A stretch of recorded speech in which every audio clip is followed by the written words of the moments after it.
Welcome to learn the knoll binding technique. Knoll binding is an ancient yarn technique that has been widely used all over the world. The technique can be used to make different kind of things,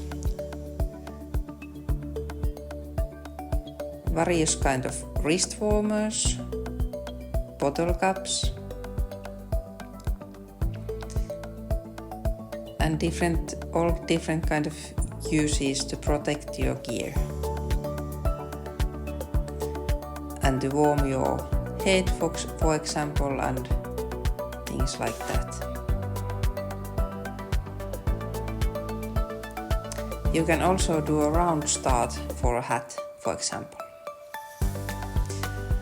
In Finland, the technique is most commonly used to make mittens, from which it takes its Finnish name kinnasneulatekniikka.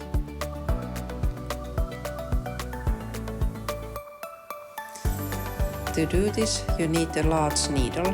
It can be wood, bone, antler,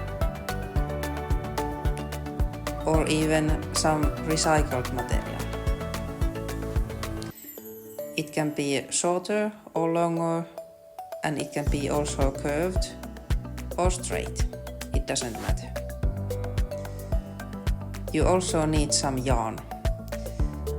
Many commonly used yarn are suitable for the technique, but it's best to start with slightly thicker yarn. You will also need the scissors. Then let's get started. Cut the length of yarn about a meter long for practice. First, insert the yarn into the eye of the needle and use the longer end.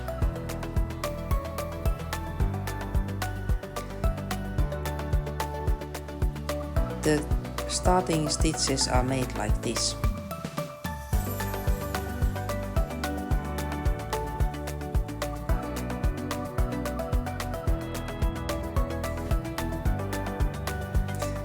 Then, using your thumb and index finger, gently hold the starting point and pull the needle through the starting point.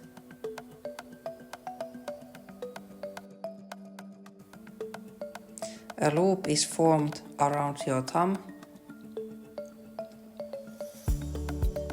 and 2 loops behind your thumb.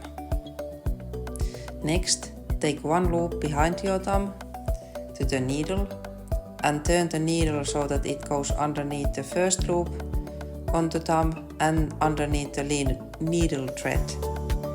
The needle runs along your thumb. A new loop will enter the thumb underneath the first.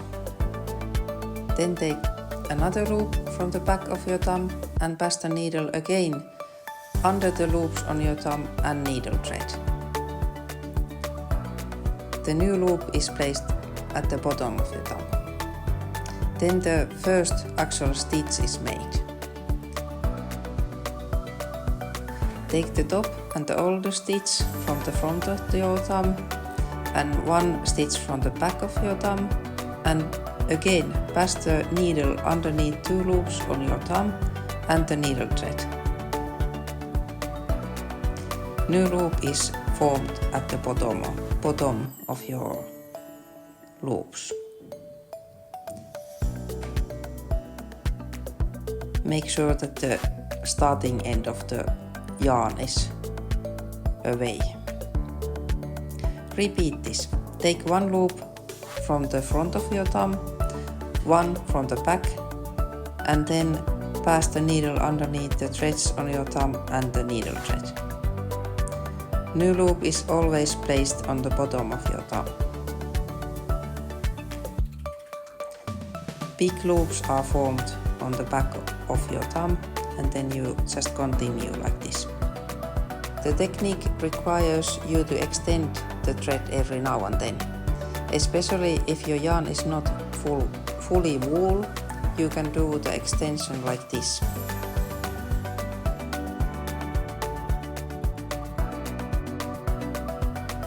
This is a durable and unbreakable method of splitting, and it can be used also for example cotton or silk.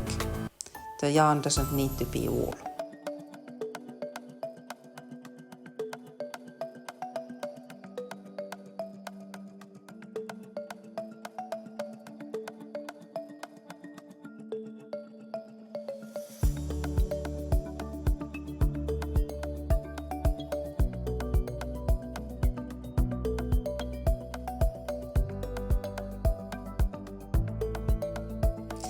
Then when your stitch chain is long enough, you can go on to second round.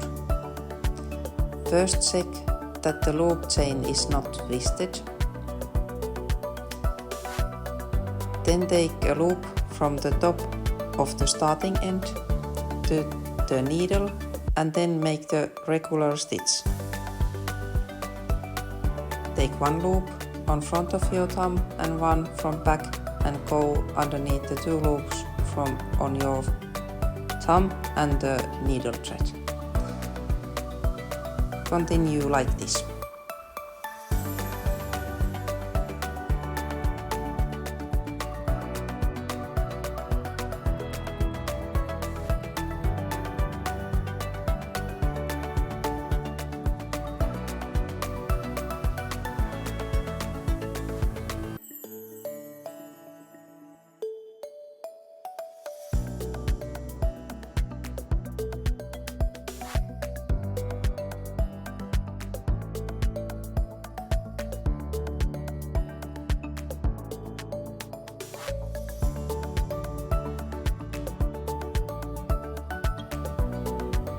When the work is long enough, you can finish it.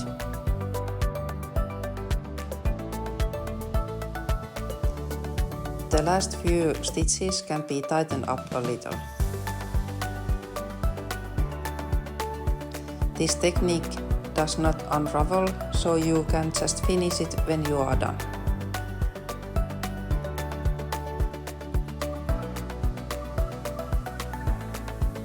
You just need to slip the end of the yarn inside the work.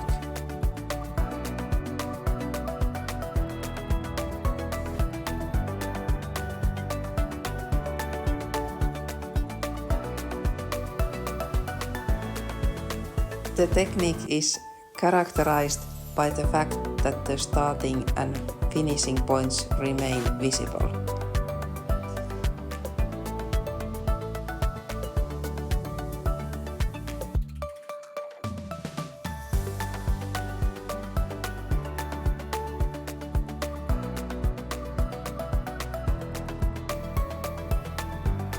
The quality and the color of the yarn also has a big influence on how the finished piece will look.